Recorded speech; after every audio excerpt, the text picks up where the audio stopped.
Welcome to the Avro Heritage Museum podcast, supported by Museum Development North and Arts Council England.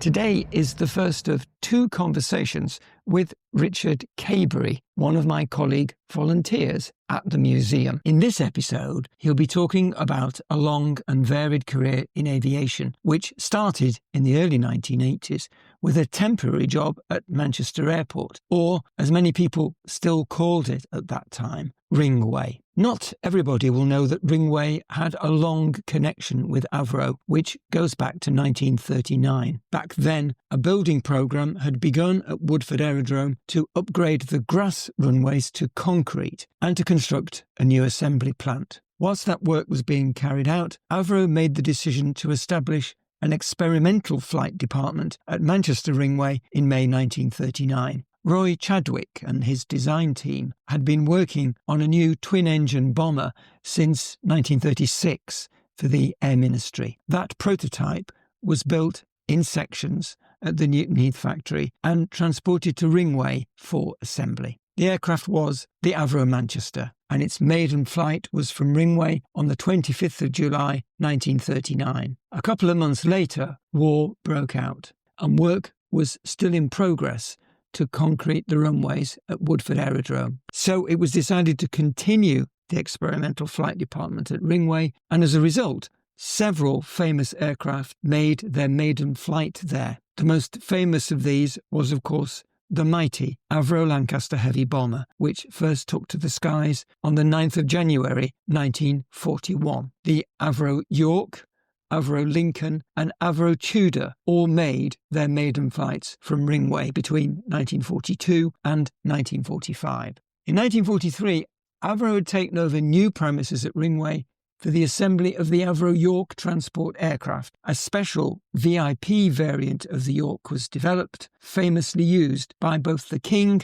and Winston Churchill. Once the war ended, Avro moved its experimental flight department back to Woodford and closed its facility at Ringway in November 1946. But the name Avro could still be seen on some hangars in the early 1960s. Richard will share with us memories of Ringway in the 1980s and 1990s, when it was yet to grow to the size that we're familiar with today. It was perhaps a gentler time when visitors could get up close to the aircraft, and they could also go behind the scenes, airside. There were, of course, lots of famous visitors who sometimes showed an unexpected side to their public persona. Who would have thought Princess Anne would have an in-depth knowledge of a niche aspect of air passenger transport, for instance? There were funny moments when staff were making the passenger announcements or ding-dongs in multiple languages, and there were tragic ones too. But I started off by asking Richard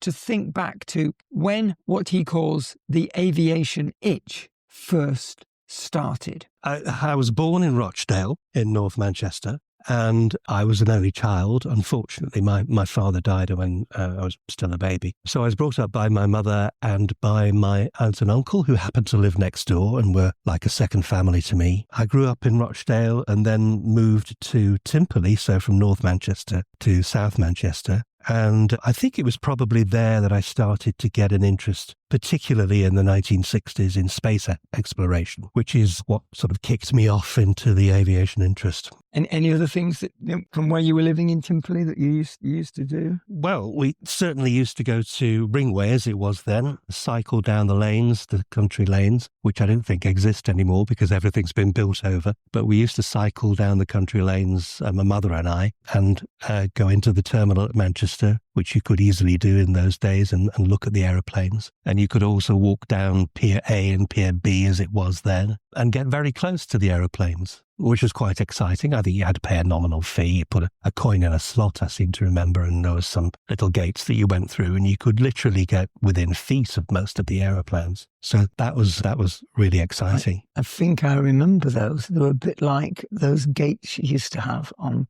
public toilets. Yeah, exactly so. Yeah, that's right. There was a thing that went round and round. You put the money in, and you could go in for as long as you wanted, basically. So early interest then in as you were saying, space, and then Yeah. the airport was near where you lived. And anything else you did then to pursue that interest? Well, apart from the interest in moon landings and the Apollo missions, which I followed very closely from 68 to 72 and cut out all the newspaper and magazine articles and made scrapbooks out of it and so on, and cycling to Ringway to watch the planes. I did join the ATC, the Air Cadets, it was called the ATC in those days, the Air Training Corps. And I really wanted to join the RAF at that stage, but it became apparent fairly early in life that I was colourblind when I started to identify colours wrongly. And like many men, I think it's about 10% of the male population has some form of colour blindness. In my case, it's fairly mild. It's red-green colour blindness, but it did mean that my ambition to be a pilot was probably not going to be fulfilled. So I trained as a teacher after my degree at university. I always had an interest in languages, so I did French and German at university and did some teacher training. That was going to be my career, but I don't think my heart was fully in it, really. I still had that aviation itch. And I saw a newspaper, an advert in the Manchester Evening News, actually, for a temporary information desk assistant at Manchester Airport. And being such a fan of the airport anyway, and going there to do plane spotting and so on, I thought this could be the opportunity for me. What do you think it was, Richard, in that era about airports? Because airports were exciting then, weren't they? Yes, they were very exciting then, because you got a feeling that people were travelling to far-flung places. I mean, in those days, in the 1960s and 70s, probably wasn't terribly far-flung. Most of the scheduled services were relatively short-haul or domestic. If you go there now, of course, you can see destinations from all over the world. But there was a kind of excitement and a buzz about the place that really drew me in. Apart from the interest in the mechanics of the aeroplanes as well, to see a very large aeroplane suddenly lift off the runway and take to the sky just enthralled me. So I did that temporary job for a few months, and then fortunately I applied for a permanent job, and that temporary job became a permanent job. I was there for 3 years. Basically, what we did was to interact with the general public and giving them information and direction, answering phone calls. We also did tours around the airport, which was very easy in those days because the security arrangements weren't quite as rigorous as they are now. So you could take a party of school children airside and even onto the flight deck of one of the aircraft with the agreement of the airline, which of course you could possibly do these days because security has changed so much. And as a reminder, Richard, that Avro and its associated companies didn't just make military aircraft. They made a range of commercial aircraft too. What were some of the Avro or Hawker Siddeley or BAE aircraft that you might have seen? Probably most often the HS 748, the Hawker Siddeley 748. Of course, Avro became part of Hawker Siddeley fully in 1963, so I saw many HS 748s. But also the advanced turboprop, the ATP, and latterly the Avro RJ when the Avro name was resurrected again. And when I lived in Wilmslow, we were more or less on the final approach path for the runway at Woodford, and I used to regularly see Nimrods flying by on final approach to Woodford. And at that time, I was a regular at the Woodford Air Show all the way through the 1980s. And it was really at the Woodford Air Show that I first fell in love with the Vulcan, the Avro Vulcan, which to this day is my favourite aircraft. I think many boys think of the Spitfire, when they're young, the fighter pilot sort of dream. For me, it was always the Vulcan, and it still is my favourite aircraft. There are many, many aircraft that I love, but the Vulcan always has a kind of special place in my heart. And I think that started at the Woodford Air Show. And what is it about that aircraft? Okay, so it sets it apart. It's the shape of the thing, the aerodynamic shape, its ability to move so gracefully at low level through the sky. But of course, the noise. The noise is tremendous. And it's a bit like a Ferrari. You want to hear that noise. You might not necessarily want to hear it outside your bedroom window at 10 o'clock at night. But it's tremendously exciting. And of course, the Vulcan is famous for the Vulcan howl. And when it howls like a wolf, you do feel sort of a tingle down your spine, or at least I do anyway. The god of fire and thunder. Indeed, indeed. So that was obviously an early contact with Woodford that you really enjoyed. Do you remember any other things from the air shows? Because they were hugely popular, weren't they? Oh, they were hugely popular. Vast crowds attended. the Woodford Air Show and the Barton Aerodrome Air Show as well, which I used to go to regularly. One thing I do remember was that I started to learn to fly because it's not an easy thing to do, to learn to fly, because financially, because it does cost quite a lot of money. But I did save up and I registered with the Manchester School of Flying at Ringway at Manchester Airport on the south side where the Avro hangars used to be. And I spent a number of hours flying a Piper PA-38 Tomahawk. That aircraft was displayed at the Woodford Air Shows as well, albeit a very small aircraft, but Manchester School of Flying always had a stand at the Woodford Air Show. And I can remember having my picture taken next to that little aircraft, that tiny aircraft that you could almost lift up with your hands. It was so light. But it taught me a lot about flying.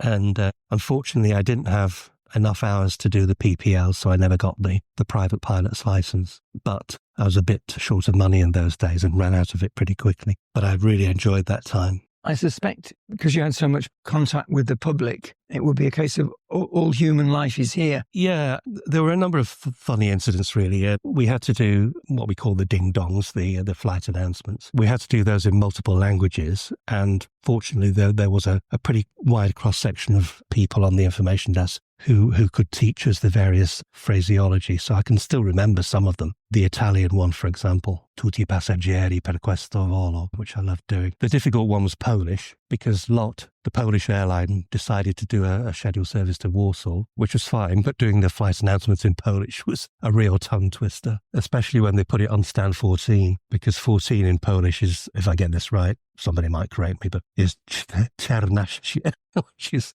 really difficult to say. Anyway, So were these live then?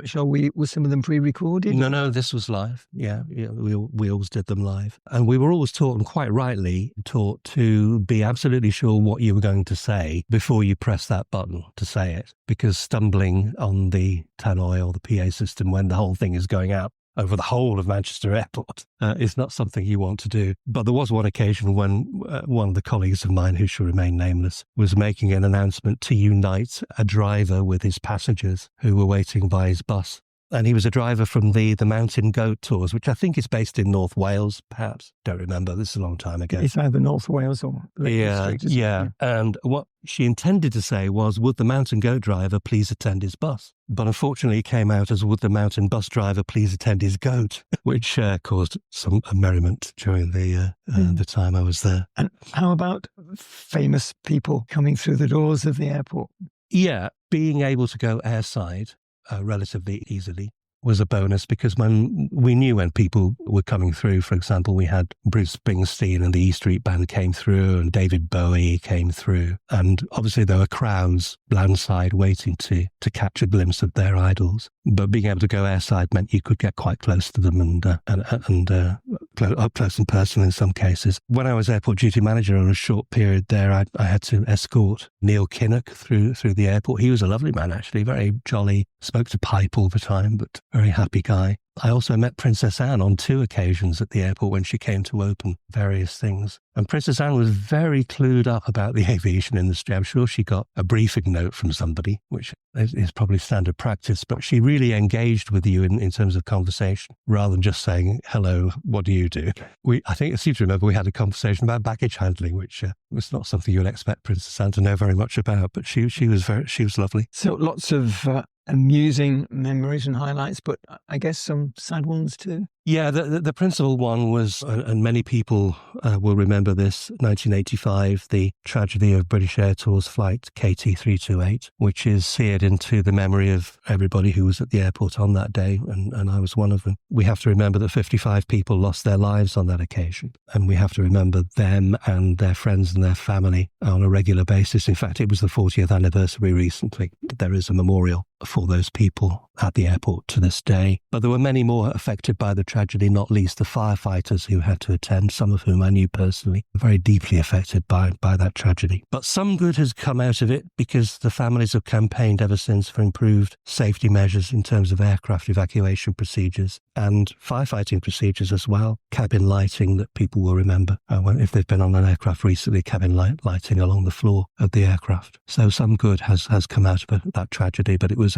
a difficult time for everybody who worked at the airport. The AAIB, the Air Accident Investigation Branch, wanted the runway swept for any little piece of evidence. So we assembled a team and we literally walked the length of the runway, scouring for any slight piece of metal that could be picked up on that day.